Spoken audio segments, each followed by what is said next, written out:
Hey there, Boots Owen here. Another one about the Eland MIG 200 welder. It's a little MIG welder. I've been tinkering away at it, and so far I've got the wire feed working, or confirmed that it's working, and I'm getting up to the stage where we might get some current flowing through the cable and the earth cable. So we'll see if we can do something like that today.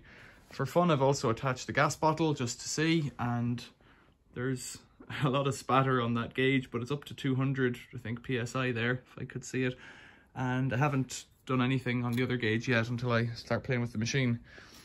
There's this guy here, which I think is a flow regulator, but I'm not entirely sure, and it's one that you set. The other thing that is worthy of note, and it's upside down now on the screen, but it says Inspect 2013. So this reg is 8 years out of date. 8 years past its date, let's say. So that's a potential thing to upgrade there, or to replace. Right, don't know what we're going to do here really, so let's put an earth clamp on it. It came with a big chunky brass earth clamp, but its spring's lost its tension, so I've just put a bit of copper wire to hold it in place. I looked at this in the last video. It's working, but it's got no shroud for gas, and I really today just would like to hear if the gas is going to come out of it or not. And it's got a bit of tatty rubber there, which is not a big deal really, but it should have some kind of insulation, so a bit of tape would help there. Let's turn it on. Fan comes on.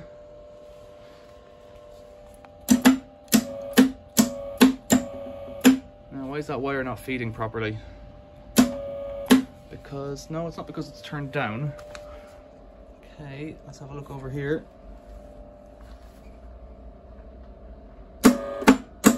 It's turning there, but it's not tight enough, I think. Let's tension that up a bit.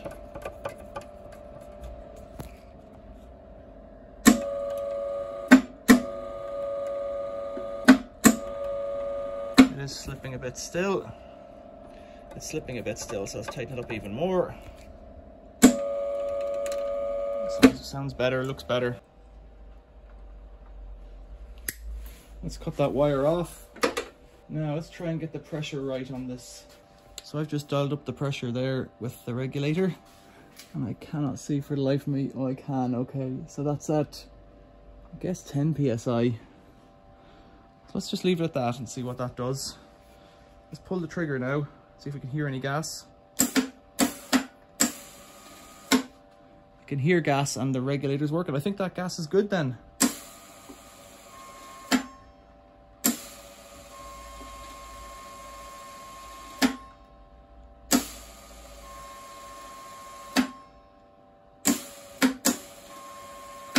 I'm wasting wire by the foot there, so let's stop that little game.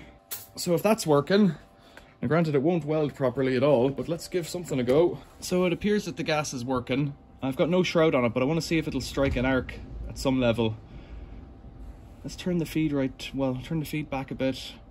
I don't know if I've got my voltage settings correct. I think I'll turn it to 2 and 2 on the voltage, and it's set to just continuous, and I haven't got a mask on, so let's see how we go.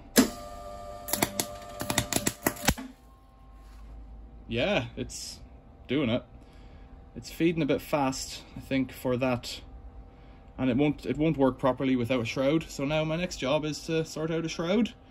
And it smells like burning. It's probably from that wool carpet over there. Excellent. I think we're ready to weld. So I need to go and read the manual and maybe sort out a better arrangement here with the shroud on the top. But I think that's it. I think I've got a working welder now. Just a matter of practice. Great. Questions or comments about this MIG, let me know. Write them down below if you found the video useful, or if you just want to say hello, write a comment. That'd be really, really cool. I like the comments. Thanks for watching. See you later.